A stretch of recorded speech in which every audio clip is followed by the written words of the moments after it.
what's up, Planeswalkers? It's your boy K-Dog, back in Standard for a Mardu list. This time we're building around Kaalia, Zenith Seeker. This is one I've had a lot of fun playing with since she came out in the last core set. Of course, core 20 means she's going to be rotating here in a few months, so I'm just trying to get as much value from her as we can. Did a Kaalia deck for the early access event, but now I've had some time to kind of really sit down and play around with it. This is the list I've come up with, and it feels pretty strong to me. So we'll go over it here. For those not familiar, Kaalia, we're running all four of it. It is legendary, so it doesn't really work too well, but it has an enter battlefield trigger, so I think even if you draw multiples of these, you don't necessarily mind playing out that second or third one even. So she's 3/3 Flying Vigilance, Human Cleric for Mardu colors, red, white, and black. When she enters the battlefield, look at the top 6 cards of your library. You can reveal an angel, demon, and or a dragon from among them, put them into your hand, and just go in the bottom of your library. So you can draw up to 3 cards. So of those top 6, you get to choose 1 angel, 1 demon, 1 dragon. So you can't choose multiple angels, multiple demons, multiple dragons. It has to be 1 of each kind, but you get to draw 1 of each kind. So you can draw up to 3. So you're likely going to hit 1, maybe 1 or 2 with this. Obviously, the dream scenario is you will hit 3, but there just isn't quite enough synergy to make all of that work because most of those cards are pretty top heavy, especially the ones that are actually good and playable. So you're mostly just going to hit 1 or 2 with this, which is perfectly fine. 3/3 Flying Vigilance that draws you another powerful creature that you can potentially play the following turn is pretty reasonable as well, and just kind of a fun little archetype to play around with. All right, so Mardu, we have some nice options here for removal and things like that. But let's just start at the top here. Love the interaction here with Charming Prince and Kaalia because you can flicker the Kaalia, draw more angels, demons, dragons with the third ability here, or you can just scry 2 in your early turns to kind of help you set up your draws with the mana base, removal, whatever it is you're kind of looking for at that point. If you draw this in the kind of mid to late game, you can just gain the life against the more aggressive matchups since you are firmly kind of in the late game territory with this deck. But once you do get to late game, then we can definitely kind of take over games. So we do need some interaction. So a couple copies of a Glass Casket will exile any creature on our opponent's side, mana cost 3 or less. Get rid of those annoying Mayhem Devils, Priest of Forgotten Gods, Knight of Ebon Legions, things like that. Kitesail Freebooter. So we're definitely in the mid-range territory. Where we can there's some time lines where we can kind of go be the aggressor, and Freebooter kind of lets us continue that play. It's an evasive flying threat, 1/2, which isn't too amazing, but we have to look at our opponent's hand and kind of plan out our spells, our sequencing from there, and we get to take a non-creature, non-land card from it and exile that under the Freebooter. So they have to kill the Freebooter first before they can deal with any of our other threats, which is nice. So it's kind of a nice tempo play in that regard. But since we are kind of mixing creatures and removal, it kind of, even if your opponent is running very creature-heavy a deck, it always kind of lets you kind of prioritize how you want to play your spells.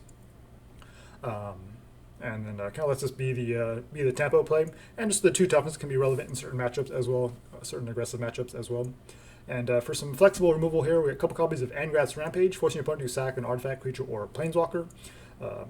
So especially planeswalker is what we're focusing on with this one. Early turn, if they do have a planeswalker we don't want to get rid of, we can just Angrath's Rampage for 2 mana. It's pretty reasonable.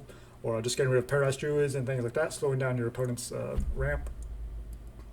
Banishing Light for some exile and flexible removal. One of Kunoros, just trying to find another kind of an option here in the 3-drop slot. And thought Kunoros would be pretty nice to just kind of have some main deck graveyard hate, since we don't really have anything with our graveyard interactions. And Vigilance, Menace, and Lifelink seems pretty strong as well. Kind of matches up with a lot of what we're doing. Like Kaalia has Vigilance as well, and then the life gain can certainly be pretty useful. And it's a card that just hasn't really seen a whole lot of play because it just doesn't quite match up with the meta a lot of the time. But we're going to want just a 1 copy just for fun. And a couple copies here of Deafening Clarion. So kind of both modes of this are certainly reasonable. It does deal 3 damage with Can Cure or Kaalia if we already have one down. But however, if our opponent's just on the aggressive side, we can just hopefully wipe their board. And if we draw this in the late game, we can give all of our creatures lifelink and kind of help us stabilize from there. And so here's our first payoff here. Nightmare Shepherd is a demon, 4/4. Flyer, of course. Whenever a creature you control dies, you can exile it. If you do, create a token that's a copy of it, except it's a 1/1 and a nightmare. So this kind of works well with the Kaalia. So if our Kaalia dies, we have Nightmare Shepherd out. We can just exile it, make it a 1/1 instead, and it gets this enter the battlefield trigger all over again, which is pretty sweet. The Akroan War. Since we are pretty creature heavy ourselves, we're kind of want to run kind of wanted to, instead of like a Shatter the Sky or something like that, wanted to do like kind of a one-sided board wipe. And the Clarion also kind of fills that role as well, since a lot of our creatures are 4 and 5 toughness. So both of those are kind of nice to have, and Akroan War kind of lets us steal our opponent's biggest threat potentially, and get some value off of that. We don't have too much sacrifice fodder as far as maybe stealing it, as far as killing it while we have it, but still feels pretty reasonable overall as kind of a one-sided board wipe. And then of course we can just sideboard in the Shatter the Sky in games 2 and 3 if we need to. Seraph of the Scales, of course, is a really fun one. 4/3 Flying Angel, pay white to give it Vigilance, pay black to give it Death Touch, and it has the Afterlife too. So even if your opponent kills it, even if you have to Deafening Clarion and it dies, you still get a couple 1/1s after the fact. So Seraph of the Scales is just a really, really solid card. Aurelia here, 2/5 Flying Mentor.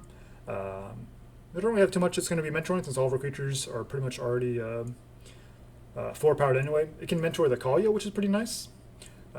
You just give Aurelia the +2/+0, and then you can mentor the Kaalia, which is it's pretty decent. But other than that, it's not really doing a whole lot. But it's just a really good creature on its own, and kind of gives your creatures trample if they're red or vigilance if they're white, which most of our creatures are, except for our demons, of course.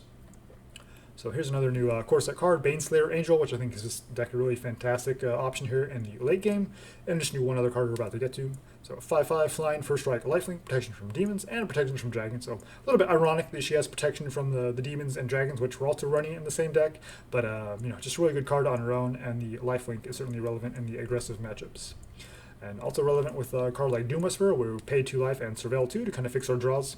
And 5 mana 6/6 Flying Trample Nightmare Demon is just a pretty nice beater as well.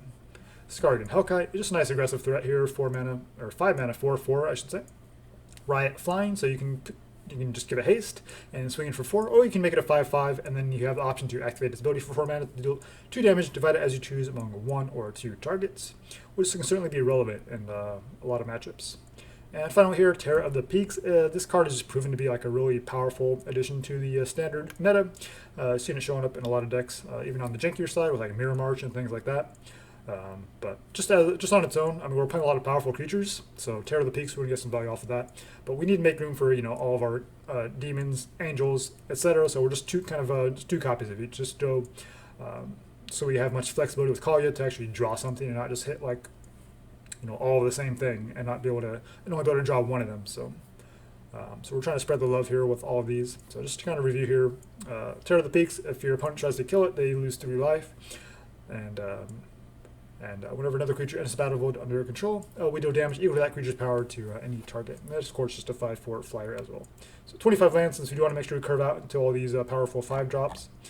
We are mostly slightly skewed towards white, I should say. So 3 plains, 2 swamp, 2 mountain. All these shock lands, Godless Shrine, Blood Crypt, Sacred Foundry. Then we're splitting with 3 Triomes and 3 Fabled Passage. So I don't have any 1-drops, so we're not actually starting anything until turn 2, so we don't mind playing the tap land on 1. And once we get to like 5, 6 mana, we don't really need too much lands beyond that, so we're fine with cycling these away. And we have lots of double white, double red, and double black spells, so having the Fabled Passage to kind of fix that, and the Triomes that can tap for all 3 colors is pretty fantastic. Alright, sideboard here. Agonizing Remorse, obviously, for the mid-range control matchups. A couple Spyglass to shut down Planeswalkers or anything else with kind of an active ability you want to shut down. Soulseer, just kind of a pretty fantastic removal spell. Works on Planeswalkers and creatures, and then anything that's indestructible, like the gods. Those permanents use indestructible until end of turn. Hate the life gain deck, so a couple Tybalts to shut those down. And like I said, we can bring in the Shatter the Skies if it's a go wide type of strategy. Any Graveyard synergies, we'll bring in the Leyline of the Void. And for Artifact and Enchantment heavy decks, we can bring in the Heliod's Intervention. Alright, that's the deck. We'll jump into some matches, see how we do. Okay, it's JCA Costa. Or JCA Costa, I guess.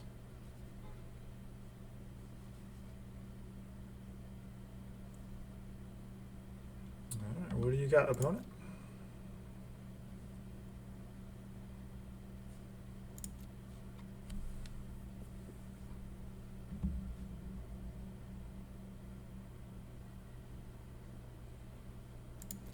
So that'd be cool if they gave us like the option to buy like custom playmats. So your opponent would just see this generic one, but you would be able to get to see whichever one you you unlocked, so to speak. Alright, so we'll keep this. Got 4 lands. Prince into Kaalia, and then we have at least one of our big threats. So we need double red for the Hellkite. We have a Godless Shrine. So it's a little awkward having a mountain, but I guess that does help us. Okay, so now we have... Yeah, we can just play Godless Shrine into plains and then do the mountain on 3 just so we can hide Mardu colors because that affects our opponent's decision making. Looks like they're on a mono green aggro, maybe Gruul aggro. So the Charming Prince can block the Pelt Collector potentially. Okay, Gruul aggro it is. Azurta, I would give it haste, swing for 4. Seems pretty reasonable. Yep. So we can at least block the Azurta. If they do go into a Gruul Spellbreaker here, they'd be able to swing for a lot, so that would kind of suck. There's a Triumph, a little awkward. So we'll take this. I think we should go for the life gain. We have a bunch of lands as it is. We just want to buy ourselves some time. Alright, so the awkward thing about Kaalia sometimes can be if you're struggling to hit your land drops. Sure, you draw your powerful 4/5 mana creatures, but you don't find your land drops to actually cast them, so that can be a bit awkward at times, but this time we're doing good. Annex, okay. And thanks to the devotion, we can't kill it, so we'll take it, I guess. Akroan War, that's going to be pretty spicy in this matchup, potentially. So we'll call yes, so we hit. There we go, 2 creatures, just like I said, we get 2. No attacks. So we're definitely interested in blocking here. Kaalia did its job. The question, do we go Seraph just for another, just a kind of block? Or do we go Akroan War just to kind of buy us some more time that way maybe? Just kind of get the clock ticking on the removal side of it. What do we take? Annex maybe? Annex probably seems reasonable. Especially now that it's a 4/4. They can swing 7, we go down to 9, that kind of sucks. Swing all. Do we prevent damage or do we trade? They have 1 mana open, so they could still have like, I don't know what they would have here. That would actually make sense in their deck. They lose that, then they get a token out of it still, kind of sucks. They do lose some devotion though, so that's it's not irrelevant. I think we'll grab, it doesn't matter too much, so we'll just grab a mountain.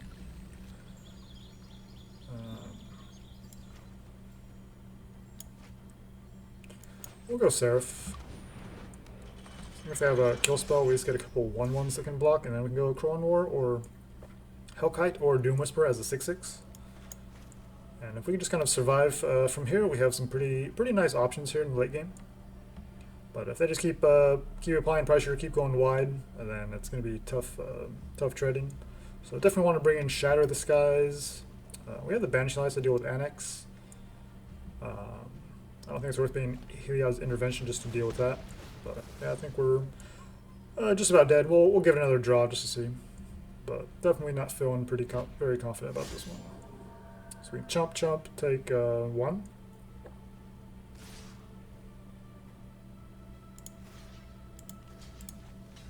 We just need to preserve our life total. Could have a Collision Colossus, I guess. If they do, then yeah, we're basically just dead. I mean, it's Gruul aggro. They have tons of fantastic aggressive options. If you have it, just play it, and you pretty much have the game, dude. Okay. Sure, it's not that hard to figure out. Your Gruul, you just turn them sideways. You got some pump spells, you play them. They're choosing to save it if they have something. Okay. Baneslayer Angel could be our saving grace, so we will give that a try. So we have 2 white. We'll grab a second black source here, and if this Baneslayer lives, then we have a chance. If not, then yeah, we're firmly dead. Not sure why our opponent is playing so slow now. I just have a bad connection.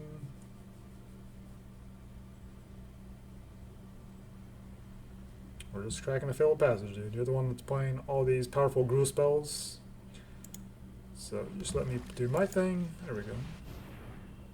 Okay, if this lives, then we've got a chance. If not, then we'll go to game 2. So what do we want in game 2? Definitely want Shatter the Skies.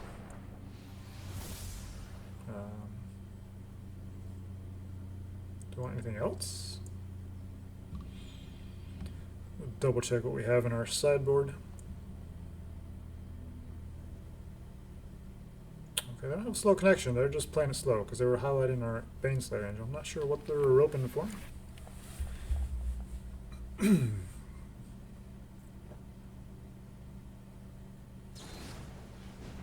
Stomp our face.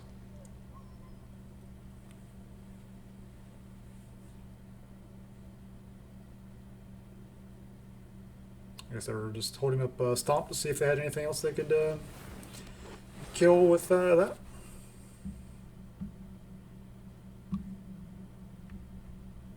See if they attack here. No attacks. Perfect. Okay, do we play another creature down? I mean, a 6/6 is going to be hard for them to deal with. It's going to be hard for them to deal with. But I think we just Akroan War, take their Annex. Gives us a nice blocker. And swing 5 just to get the life. Oh, it's got Vigilance, so. Or no, wait, this one does not have Vigilance. My bad. But yeah, we do need the life gain. Now we got a creature back to block. And the Akroan War actually works with Annex, like giving it a little bit of devotion. We got the Hellkite as well, so maybe we go that. Just to add more devotion to Annex.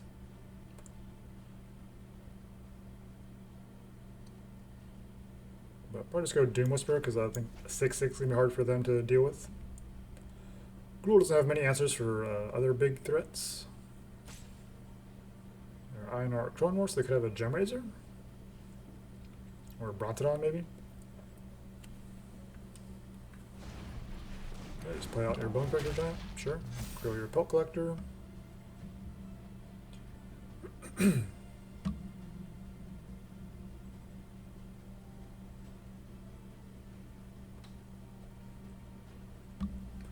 Of course, the Gruul player is not familiar with the Akroan War.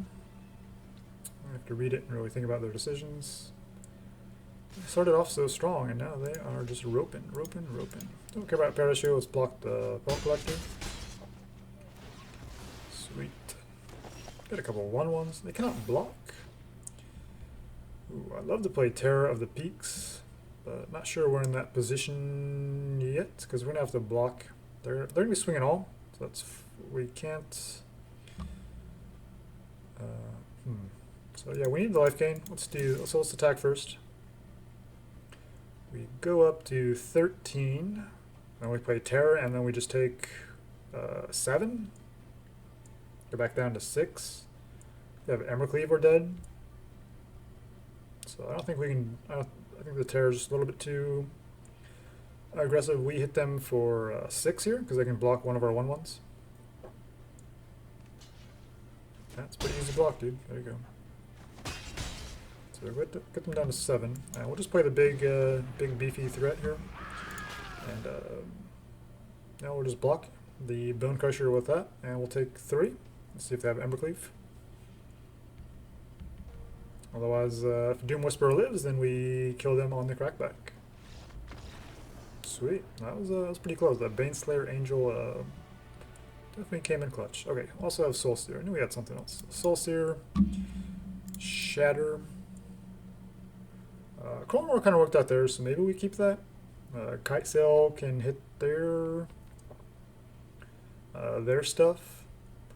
I think Rampage probably isn't good enough here, and we need to shave 2 others. Clarion hits their Pelt Collectors before they grow, their Zertas, things like that. The lifelink on Kunoros I think is still relevant, so man, this is tough. We need to make 2 other trims though. Maybe we just decide between Akroan or Shatter. Do we just keep the Akroan War in and forget the Shatter the Sky plan and just try to match them up creature for creature and hope our removal package is good enough? Or maybe the Freebooter is just a little bit too not good enough. They can still a removal spell or a Embercleave. I'm assuming they're running Embercleave. But maybe that's not good enough. But then what, it has to just block and just die. So yeah, we'll drop the freebooters. Let's try to control the board a little bit better with our timely removal spells and our big creatures as well. But that's good enough. We got the 4 sweepers now with the Akroan Wars and a Shatter. So we have Clarion open in hand, 2 lands. Definitely need a 3rd land to make this work.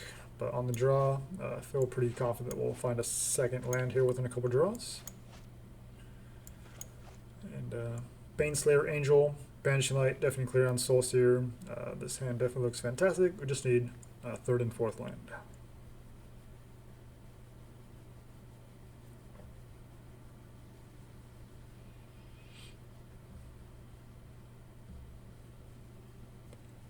Alright, so the Gruul player was all about that action before, and now they've just kind of slowed down to a crawl.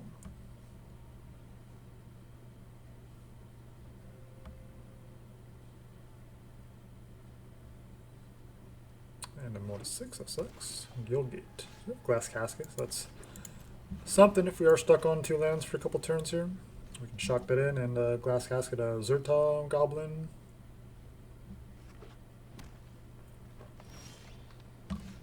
No lands, but no creatures to hit with.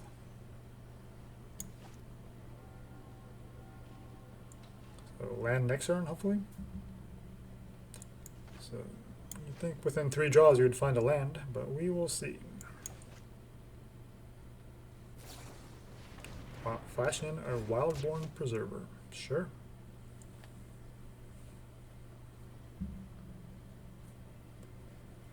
I'd love to find land here and for them to play creatures. We can just clear on and just clean up a couple creatures. If nothing else, we'll just Glass Casket. Okay, Zertal it is. Swing for 4. There we go. So we're definitely going to Glass Casket, the Wildborn Preserver, because that's the one that can grow. The Zertal just stuck at 2. So we'll go to 16. Not a land. Wow, that's unfortunate. 25 lands. I think we would have found a land by now.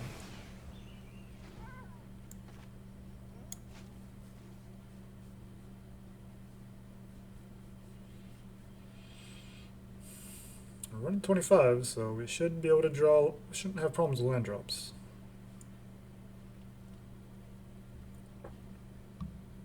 So that's 3 draws without a land, so maybe the 4th one is the lucky one. And if not, then maybe we just lose to that. Okay, so they can sack their Brontodon, just get their Preserver back, which trading a 3/4 for a 2/2. Wow, it's a land, but not the one we're looking for. What do we want here? We have everything we need with this hand. So we'll hopefully find more lands to Shatter next turn, since Clarion does not do that. But we don't have Shatter, do we? No, Banishing Light. Alright, so now they can swing 5 and sack their Brontodon. We're down to 9. We need some help here. A Visionary. It's an interesting card to run in Gruul aggro. We must be running like some Planeswalkers to make the ramp irrelevant. We can kill 2 of their things, so it's probably worth it. I'd keep their Brontodon though. Swing for at least 3 next turn, put us down to 6.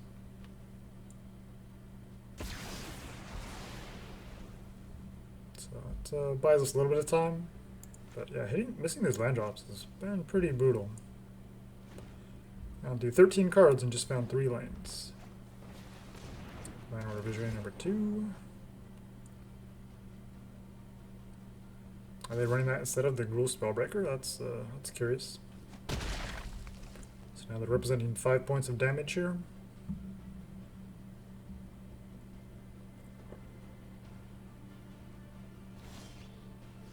Wow, we cannot find land. We'll have to discard, so I think we'll just fire this off now. I mean, they can sack their Brontodon in response to the get the Glass Casket. So maybe we just target the Visionary.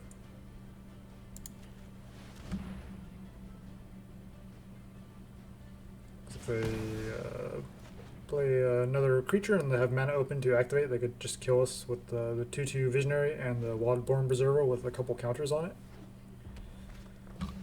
But we just take 6. Okay. Well, we were stuck on 3 lands, so not really much we can do there. 25 lands. Yeah, let's run it back. This we just need to be better at drawing lands.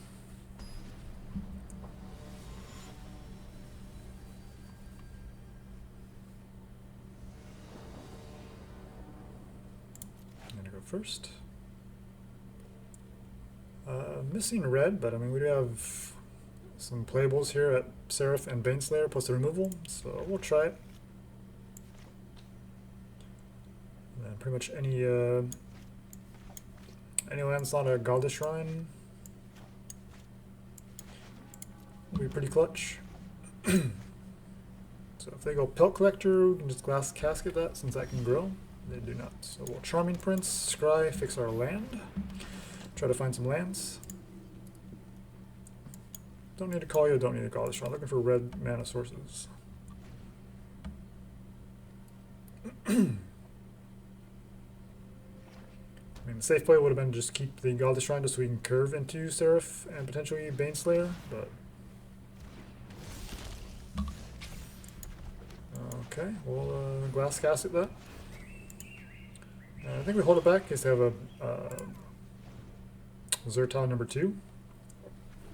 Force them to make it into a 3/3 so we can prevent some damage. Just a Paradise Druid. Wow, we are getting screwed on lands big time.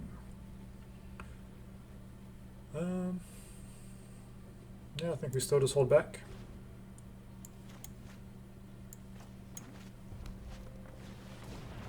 We brought it on, yeah, it's pretty good against us.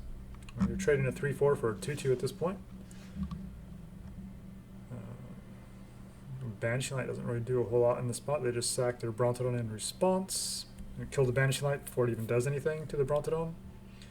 But they can also kill it at any time. So maybe we just force... Yeah, just force them to sack it.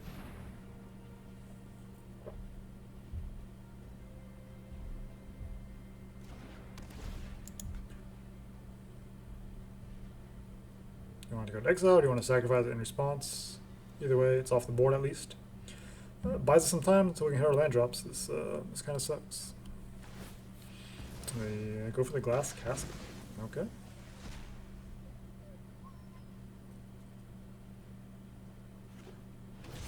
That makes sense. Then I'm going to get a 3/3. We're still at 20, so they haven't really been pressuring our life total too much. But without lands, there's not really much we can do.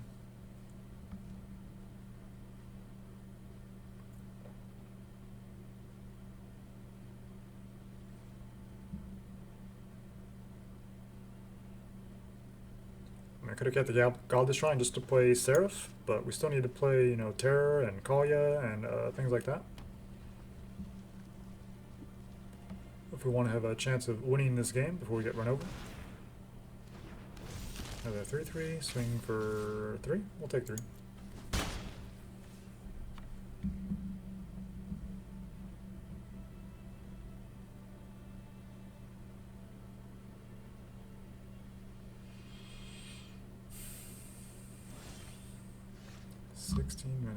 Okay, opponent. There's a red source. Now we have a 4/3 that can block. At this point, they probably just have like Domri's Ambush, Thrash Threat, whatever the removal spells they're running.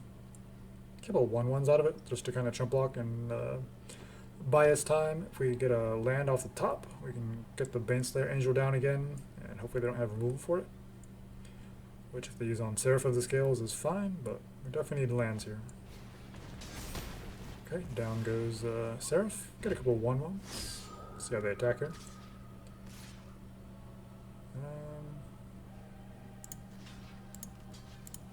I think we block like that. I hope that's good enough. They could have a Stomp here, though. Or Embercleave, even. Nope. Okay, we get one of their creatures, soak up 4 damage. Holy moly, we found the land. So we have double white already, so we just need We'll need black eventually, but we don't want to get, not in a rush to get the Doom Whisperer down. So I think we just have to Baneslayer Angel and then go Terror and go from there. So we can follow it up with Kaalia as some card draw. Oh, they just concede to Baneslayer Angel. That is the power of Baneslayer. So yeah, Kaalia deck definitely got a ton of help with Baneslayer Angel. Okay, up against Inkjet.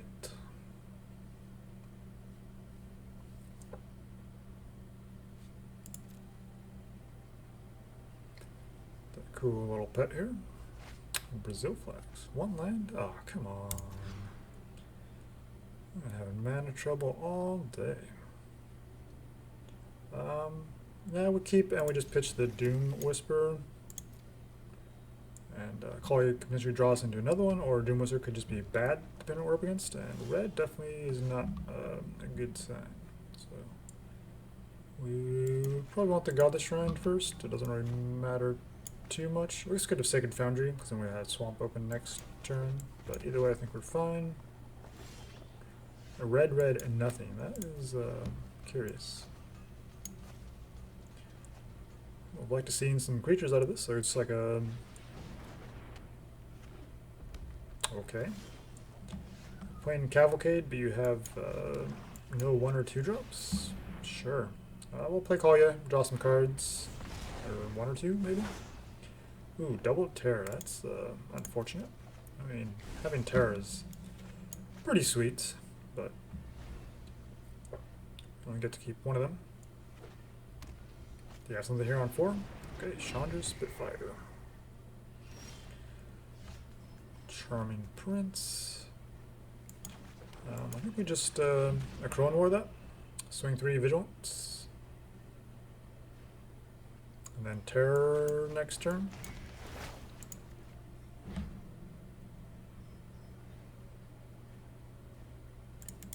So if we can dodge Lava Coil on Terror of the Peaks, I think we're in a pretty good spot, especially since they've applied 0 pressure to us so far. They'll get the Spitfire back in a couple turns, but that's alright. We at least kind of bought ourselves some time. Hellkite is pretty cool.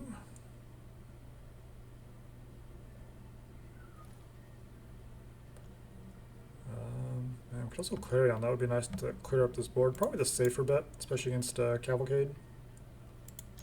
Instead of just going for the upside, we'll just swing both. They can think maybe we have something. And then we'll just Clarion potentially later. Okay, so that was going to die to Clarion anyway. They take damage there. Sure. Bye-bye. Now we definitely want red source. We'll play you. And I think we actually just want to gain life against a Cavalcade deck. As much as we want to scry, double Cavalcade, and 0 board. Shock on the Charming Prince. Yeah, Charming Prince did its job. Alright, Terror. Here you go, buddy. Dodge Lava Coil, please. Play land, and Hellkite. Probably give it haste. Unless they have Lava Coil, then maybe we just make it a 5/5, which can also be nice for its activated ability. Okay, so Skewer into Shock. Alright, our opponent's down to 10. Because they took damage off of that, so I think we just go haste. And keep up the pressure. So they just kept a pretty bad hand here. I guess they thought Cavalcade into double Spitfire was going to carry the day. Sure, you Pyro Helix me for 2. That's cool. I have to light up the stage. 2 lands. Oof. Whew, that's not getting it done, buddy. We have all the lands we need, but we'll go ahead and crack this for whichever. We have more planes, so we'll grab the planes. Play Seraph. Swing 4, put him down to 2. And not sure what our opponent can do from here. Storm's Wrath, I guess, but then we still get 2 1/1s, and we just kill them. So yeah. Okay, Cavalcade, we just need all the removal.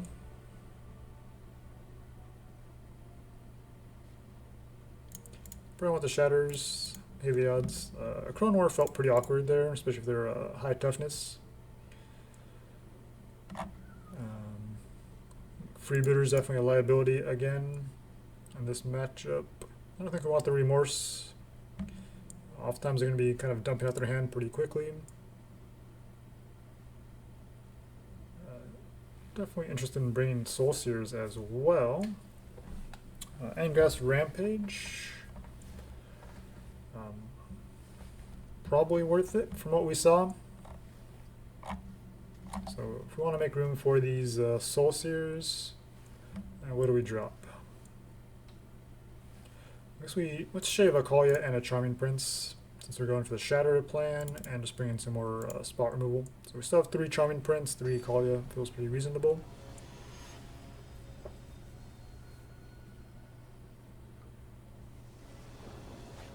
Alright, so they're going to go first, so this is going to be pretty tough.